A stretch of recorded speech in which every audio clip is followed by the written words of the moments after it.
5 سال کی زندگی ایمان کی حالت میں ملی.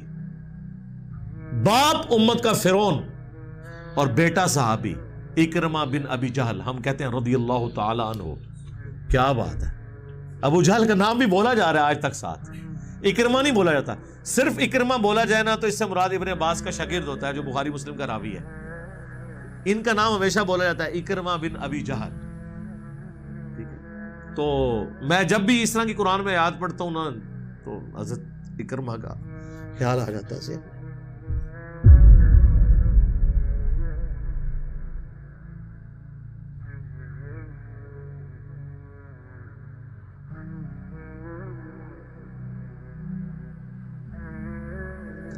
قل ارأیتکم ان اتاکم عذاب اللہ، اے نبی ان سے فرماؤ بھلا بتاؤ تو اگر تم پر عذاب آ جائے اللہ کی طرف سے، او اتتکم الساعہ یا قیامت اچانک قائم ہو جائے، اغیر اللہ تدعون، کیا اللہ کے سوا کسی اور کو پکارو گے؟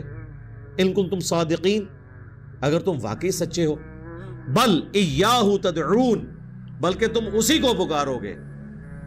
فَيَكْشِفُ مَا تَدْعُونَ إِلَيْهِ، اور وہی تکلیف دور کر دے گا انشاء، اگر وہ چاہے گا. وَتَنْسَوْنَ مَا تُشْرِكُونَ، اور اس وقت تم بھول جاؤ گے ان تمام ہستیوں کو جن کو تم اللہ کے ساتھ شریک ٹھہرایا کرتے تھے. یہ بڑی پوائنٹ کی بات ہے.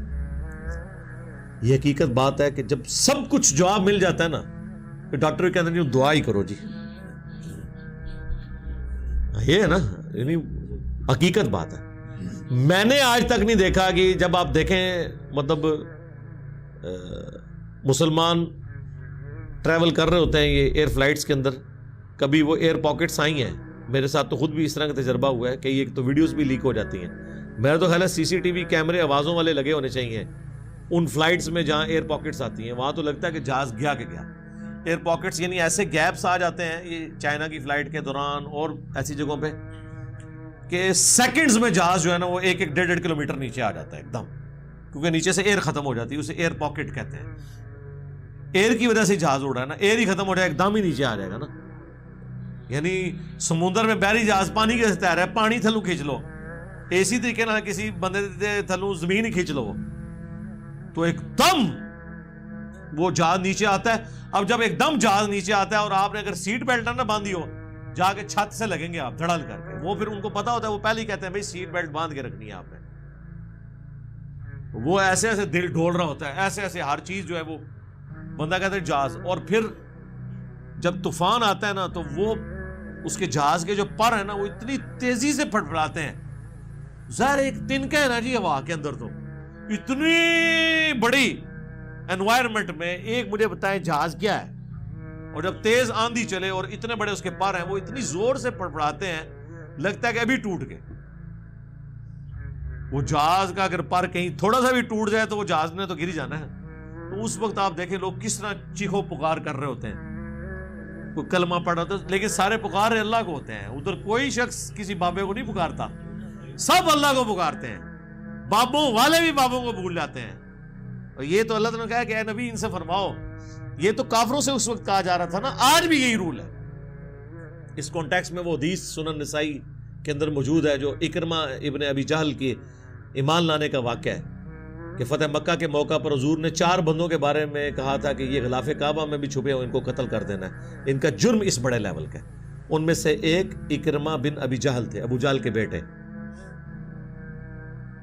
تو یہ بھاگ گئے جان بچا کر. سمندری کشتی میں بھنور آ گیا، کشتی ڈوبنے لگی. وہ بت پرست بھی سارے اللہ کو پکارنا شروع ہو گئے. تو اکرمہ نے کہا کہ یہاں تم اپنے ان بتوں کو کیوں نہیں پکارتے ہو؟ ہائے ہائے. تو وہ کہنے لگے کہ ادھر صرف اللہ ہی کام آتا ہے. یہ ان کو بھی پتا تھا اس بات، اور ان کا تجربہ تھا کہ اللہ سے مانگتے ہیں اللہ تو پھر اللہ ہے نا جی، اور رحم کھاتا ہے پھر مہلت دے دیتا ہے. تو انہوں نے کہا کہ یا اللہ اگر آج تو نے مجھے بچا لیا نا تو میں تیرے نبی کے ہاتھوں میں ہاتھ دے کے اسلام قبول کر لوں گا، آج ایک آخری چانس مل جائے. بس اللہ نے دے دیا، قسمت میں ہدایت لکھی ہوئی تھی. کشتی بچ گئی، واپس آئے چھپتے چھپاتے، کیونکہ یہ بھی خطرہ تھا مارے نہ جائیں. حضور کے پاس پیش ہوئے. اب دیکھیں نبی علیہ السلام نے قتل کا فتویٰ جاری کیا ہوا ہے. شفقت یہ ہے، ٹھیک ہے جی. یہ ہوتے تو کہتے ایک ہی سزا سرتن سے جدا. اور جس کو نبی کہہ رہے ہوں کہ ان کو غلاف کعبہ میں نہیں چھوڑنا، پیچھے تو کوئی بات ہی نہ رہ جاتی. اللہ کے نبی کے پاس آئے، کہا یا رسول اللہ معافی، اسلام قبول کر لیا اور اسلام کے مجاہد بن گئے.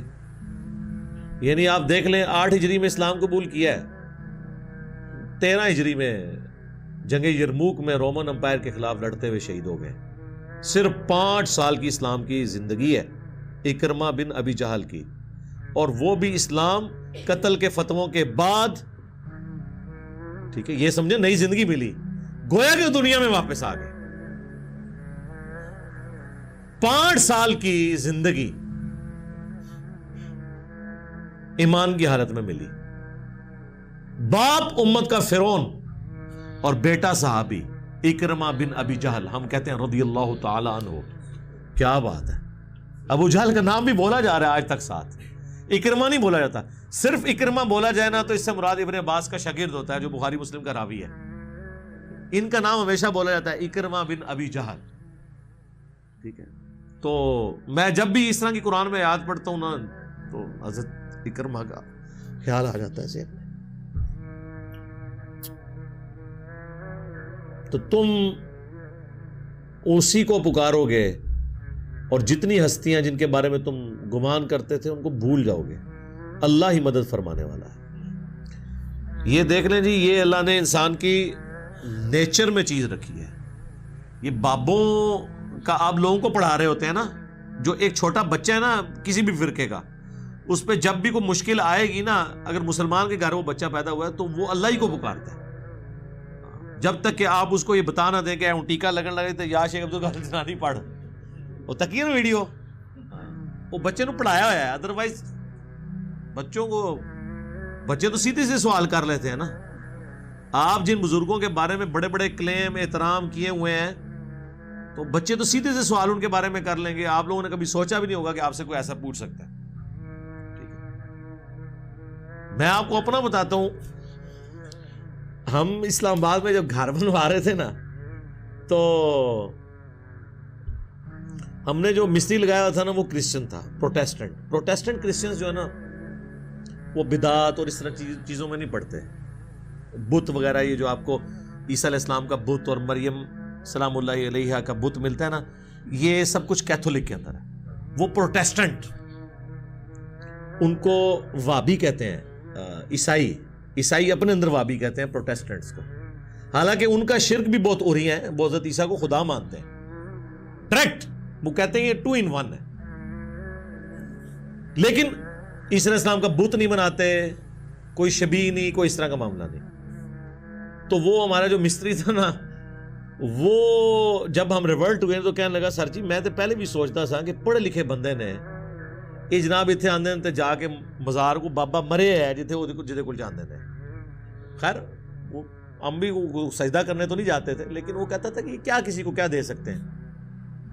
تو آپ دیکھیں بعض اوقات کسی کرسچن کو، کسی عام بندے کو ایسی بات سمجھ ہوتی ہے جو ایک پڑھے لکھے بندے کو بزرگان دین کی پھیلائی ہوئی بے برکتیوں کی وجہ سے نہیں سمجھ آ رہی ہوتی.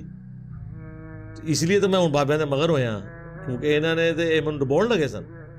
جو بندہ آپ کو دھکا دے دے سمندر میں اور آپ ڈوب کے مر جائیں، اور اگر آپ کو اللہ زندہ کر لے تو پہلے اس بندے کو پوچھو گے کہ اللہ ہے اور بندہ میرے والے کر جنہیں منو. تو ظاہر ہے یہ تو ایک نیچرل ہے غصہ. وہ ابو داؤد میں حدیث ہے نا، قیامت والے دن مقتول اپنے قاتل کو پیشانی کے بالوں سے پکڑ کر اس حال میں کہ مقتول کی اپنی رگوں سے خون بہ رہا ہوگا، وہ اللہ کے عرش کے پاس چلا جائے گا کہ یا اللہ پہلے تو میرا فیصلہ کرنا، اس نے میرے ساتھ یہ کیوں کیا. تو ہم نے بھی ان کو جو ان کے بابوں کو پیشانی سے پکڑا ہوا ہے اور گھسیٹ رہے ہیں اس کی وجہ سے کہ یہ تمہاری آخرت برباد کرنے لگے تھے. دنیا برباد کوئی کر بھی دے تو کوئی مسئلہ نہیں ہے اگر آخرت بن جائے، لیکن آپ سے آخرت چھین لیں. اور یہ وہ ہیں جنہوں نے دنیا بھی چھینی ہے، آپ کی آخرت بھی چھینی ہے. نہ آپ کا مال چھوڑا، نہ عزت چھوڑی، جب موقع ملے عورتیں بھی نہیں چھوڑتے، آخرت تو چھینی.